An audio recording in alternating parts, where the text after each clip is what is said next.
আজকের মজাদার গল্প খরগোশ ও তার বন্ধুরা। গল্পটা শুরু করা যাক। এক খরগোশের অনেক বন্ধু ছিল, এই জন্য তার গর্বের সীমা ছিল না। সে তাই মনে মনে ভাবতে লাগলো, তার যত উপকারী বন্ধু আছে অন্য কারো তেমন নেই। তাই সেদিন যখন খরগোশ তার বাড়ির সামনে খেলা করছিল, তখন টুনি পাখি এসে খরগোশকে বলল, খরগোশ ভাই, তুমি জানো একদল শিকারী কুকুর এদিকে আসছে। তোমার মহা বিপদ। তুমি ভালো জায়গা খোঁজো থাকার জন্য। আমি না হয় গাছে থাকবো, কুকুরে আমার কোনো ক্ষতি করতে পারবে না, কিন্তু তারা যে কোনো সময় তোমার উপর হামলা করতে পারে। এটা শুনে ভয়ে ও লাজে খরগোশের মুখ শুকিয়ে গেল। শিকারী কুকুর খুব হিংস্র হয়, একবার ধরলে আর ছাড়বে না। এটা ভেবে খরগোশ তৎক্ষণাৎ রওনা দিল তার বন্ধুর বাড়ি ঘোড়ার কাছে। খরগোশ বলল, ঘোড়া ভাই, তুমি আমায় বাঁচাও, আমার বড় বিপদ। একদল শিকারী কুকুর এদিকে আসছে। টুনি আমায় বলল, আমি কি করে একা ওখানে থাকবো, ওরা আমায় হামলা করতে পারে।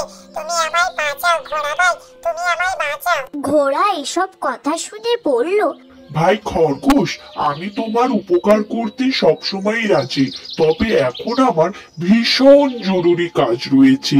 কি করি বলো তো? তুমি এক কাজ করো, আমাদের বন্ধু ষাঁড়ের কাছে যাও, সে অবশ্যই তোমায় সাহায্য করবে। বেশি দেরি না করে ছুটতে ছুটতে তখন খরগোশ গিয়ে হাজির হলো ষাঁড়ের বাড়িতে। খরগোশ হাঁপাতে হাঁপাতে বলল, বন্ধু, প্রিয় বন্ধু আমার, শিকারী কুকুররা এদিকে আসছে, আমার খুব বিপদ। তুমি তোমার শিং দিয়ে ওই শিকারী কুকুরগুলোকে দেশ ছাড়া করো। ষাঁড় অনেক ভেবে বলল, ইয়ার এমন কি কাজ? এর আগে কতবার সিং দিয়ে গুতিয়ে কত শিকারী কুকুরকে দেশছাড়া করেছি, তবে মুশকিল হলো কি জানো? এখন আমি একটা কাজে বের হব। তুমি বরং রাম ছাগলের কাছে যাও, সে একটা উপায় বলে দেবে তোমায়।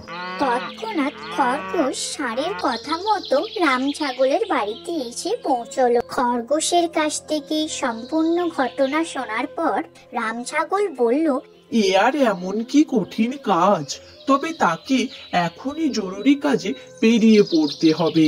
খরগোশ তখন একে একে ভেড়ার কাছে, গাধার কাছে গেল।